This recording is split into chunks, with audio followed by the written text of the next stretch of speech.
sorry about that. I'm going to share my screen. So by time, I'm going to interrupt you in order to explain a little bit to the audience your ideas, principal ideas. Not everything, but the principal ideas. Okay, that's fine. Sounds good. You prefer to do it in Spanish or in English? Either way is fine. Tell me if you can see my screen, please. Okay, it's fine.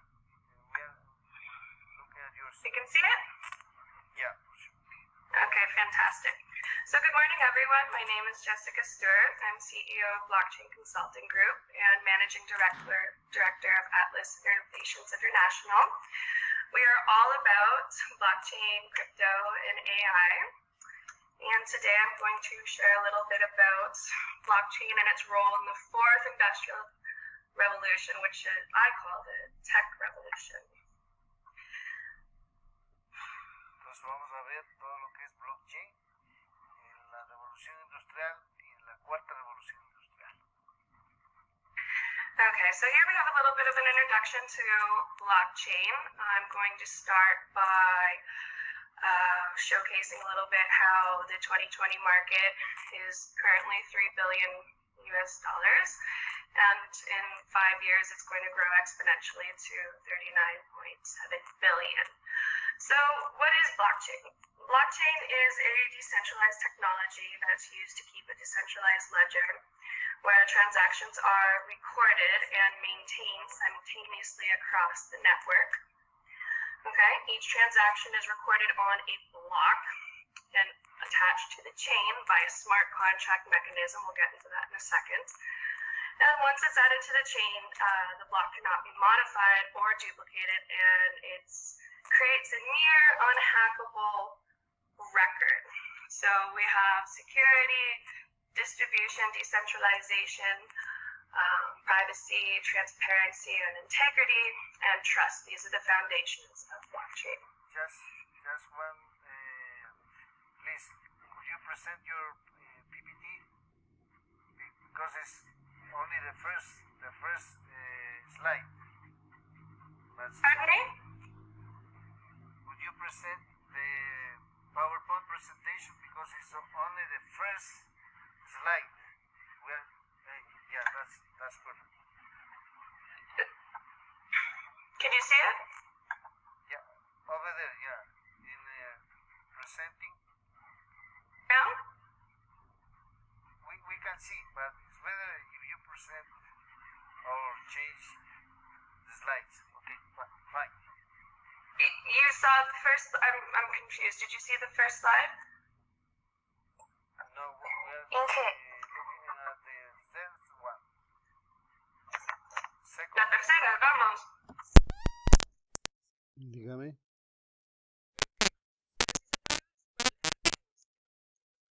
Dígame.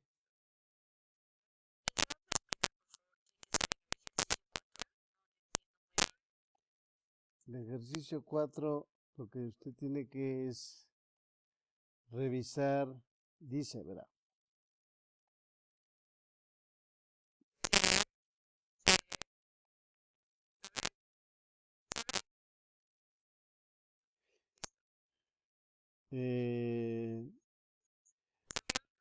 Usted corre el ejercicio,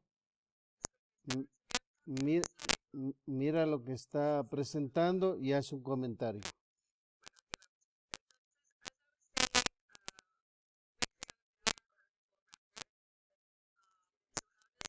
Sí, o sea, la interpretación es la que nos interesa ahí. ¿Ya?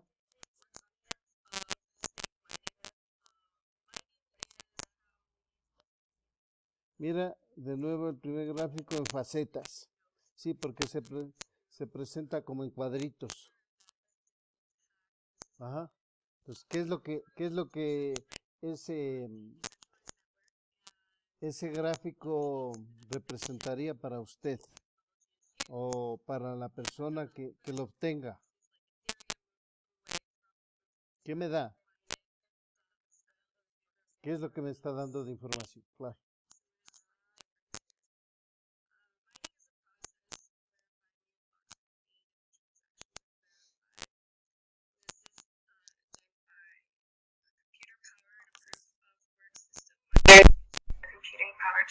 a complex mathematical problem which verifies a transaction.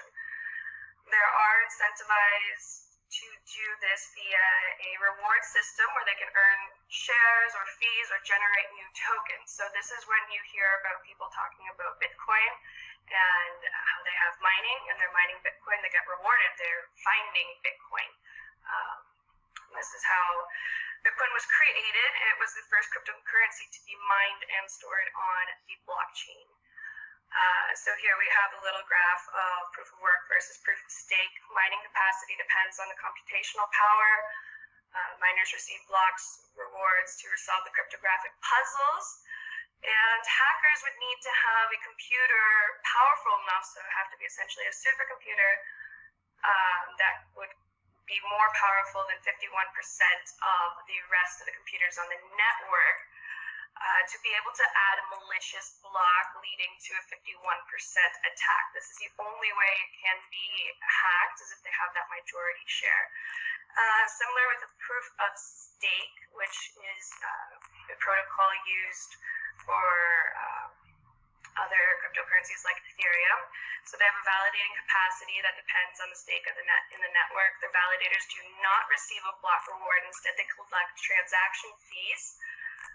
This is a more decentralized approach. And a hacker would again have to have 51% of all the cryptocurrency on the network. So 51% of the voting power, essentially, which is very difficult to achieve, therefore making 51% attacks near impossible. The few hacks that we hear about exchanges are usually people who have accumulated a certain amount of over 51% of the cryptocurrency on that particular network to try to overthrow it.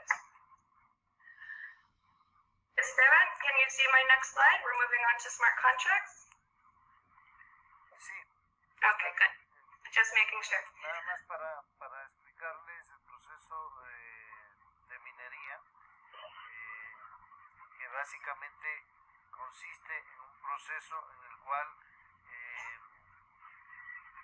nuevos bloques son creados y por eso se llama blockchain, una cadena de bloques, precisamente para que las transacciones sean verificadas de una manera técnica, ¿sí? Y probar que efectivamente hay autentificación de un sistema matemático el cual verifica las transacciones. ¿Ok? Excellent. Slide, please. Can you see the smart contract slide? You can change your next slide. I have. Can you not see the smart contract slide? No. Okay, now it's fine. Sí, no sé por qué nos está pasando cuando yo le doy la pasada, pero bueno. Here we go with the smart contracts. So between proof of work and proof of stake and mining, where all the mathematical transaction or algorithms are added as part of the transaction and approved through the different nodes, we have the smart contract. And the smart contract is very important because it determines the terms and details of the agreement, which are previously coded into the smart contract. An event or action triggers the execution of that smart contract. That smart contract is then auto-executed, like I mentioned, on pre-agreed terms. Actions such as payments, notifications, API calls are processed, and then the transaction settlement is cleared and are automatically added to the blockchain. So this is important because regulators and users can analyze activity to predict different market uncertainties. This is where the matchmaking of buyer and seller transactions occur. We see asset distribution through smart contracts. So you can think of smart contracts almost as a lawyer or the middleman, or to a certain degree the regulator. And the use of smart contracts reduces the fees drastically in all the different types of information exchanges on the blockchain. explicamos un poco lo que es el smart contract